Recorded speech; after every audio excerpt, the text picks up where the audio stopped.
Assalamualaikum warahmatullahi wabarakatuh. Perkenalkan, nama saya Anggia Amina Putri dari kelas TI 1B.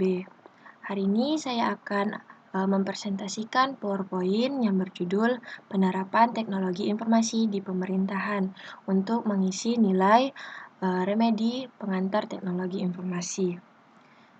Baik, teknologi informasi atau seiring dengan kemajuan teknologi yang mengglobal telah mempengaruhi dalam segala aspek kehidupan baik di bidang ekonomi, politik, budaya, seni, dan bahkan ke dunia pendidikan. Kemajuan teknologi adalah suatu yang tidak bisa kita hindari dalam kehidupan ini karena kemajuan teknologi akan berjalan sesuai dengan kemajuan ilmu pengetahuan. Setiap inovasi diciptakan untuk memberikan manfaat positif bagi kehidupan manusia, memberikan banyak kemudahan, serta sebagai cara baru dalam melakukan aktivitas manusia, khususnya di bidang teknologi informasi, sudah menikmati banyak manfaat yang dibawa oleh inovasi-inovasi yang telah dihasilkan dalam dekade akhir ini. Namun demikian, walaupun pada awalnya diciptakan untuk menghasilkan manfaat positif, di sisi lain juga memungkinkan digunakan untuk ke hal-hal yang negatif. Lalu tujuannya yaitu meningkatkan layanan kepada masyarakat atau e-government juga dapat mendukung pengelolaan pemerintahan yang lebih efisien dan bisa meningkatkan komunikasi antar pemerintah dengan sektor usaha dan industri. Lalu manfaatnya yaitu teknologi informasi dan komunikasi yang dikembangkan dalam pemerintahan atau disebut e-government membuat masyarakat semakin mudah dalam mengakses kebijakan-kebijakan yang ada di pemerintahan sehingga program yang direncanakan pemerintah dapat berjalan dengan lancar. Lalu apa saja sih dampak-dampaknya dalam teknologi informasi ini? Yaitu hilangnya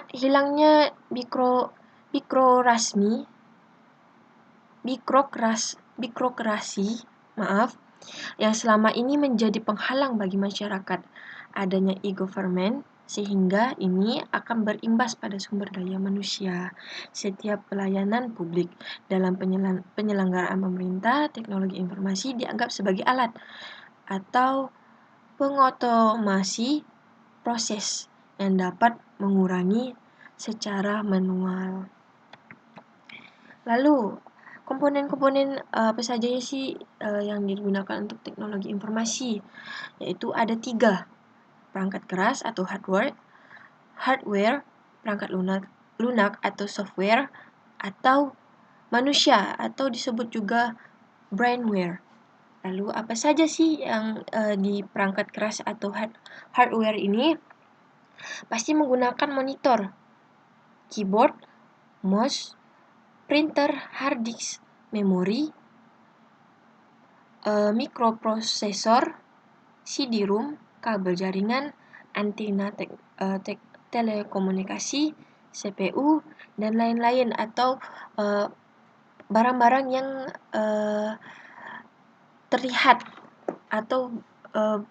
terlihat seperti ada. Tak cuma itu, biasanya juga digunakan seperti yang lebih mempermudah yaitu laptop atau juga bisa gadget dan lain-lain. Lalu perangkat lunaknya atau softwarenya apa saja sih? Yaitu sistem operasi Windows, Linux, Unix, OS/2 dan FreeBSD.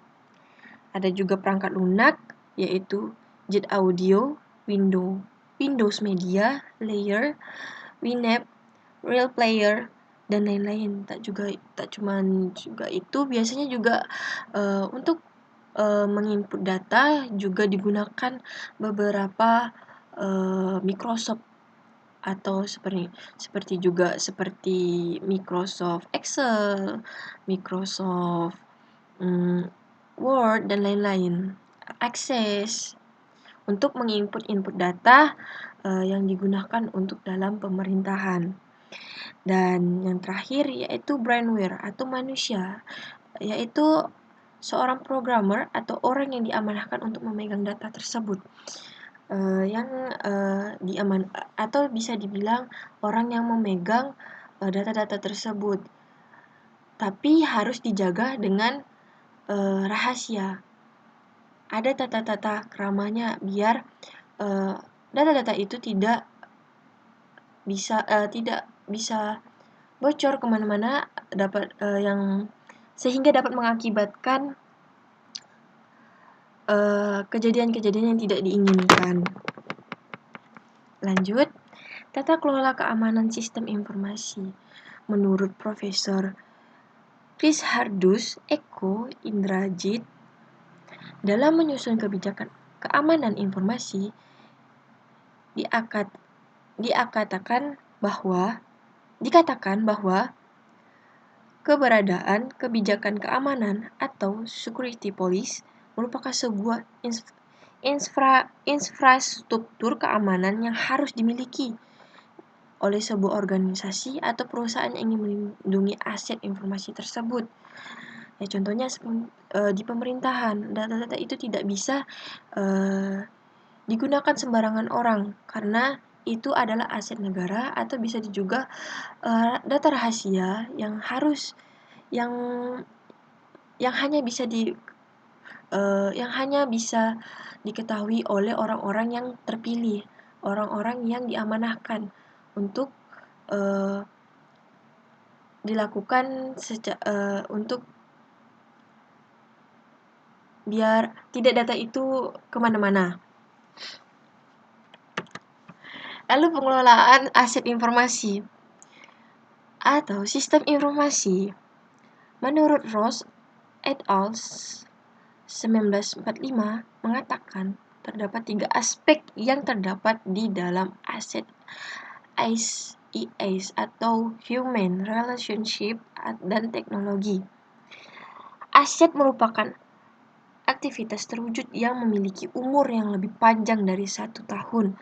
Aset ini juga didefinisikan sebagai suatu serangkaian aktivitas yang dikaitkan dengan mengidentifikasi aset apa saja yang diperlukan, sebagaimana cara mendapatkannya, cara mendukungnya dan memeliharanya, serta cara membuang dan memperbaharuinya, sehingga aset tersebut secara efektif dan efisien dapat mewujudkan sasaran. Dari semua yang didefinisikan pastinya memerlukan suatu manajemen yang sering dinamakan manajemen aset. Lalu, pendapat saya, bagaimana kalau saya diamanahkan mengembangkan teknologi informasi di pemerintahan. Pandangan saya, apabila saya diminta untuk mengembangkan teknologi informasi di pemerintahan, yaitu karena ini adalah data negara atau rahasia negara, pastinya sangat penting. Karena itu adalah aset negara. Kita perlu sangat security police yang dijaga ketat sampai jangan sampai ada penyalahgunaan data hingga pencemaran nama baik oleh oknum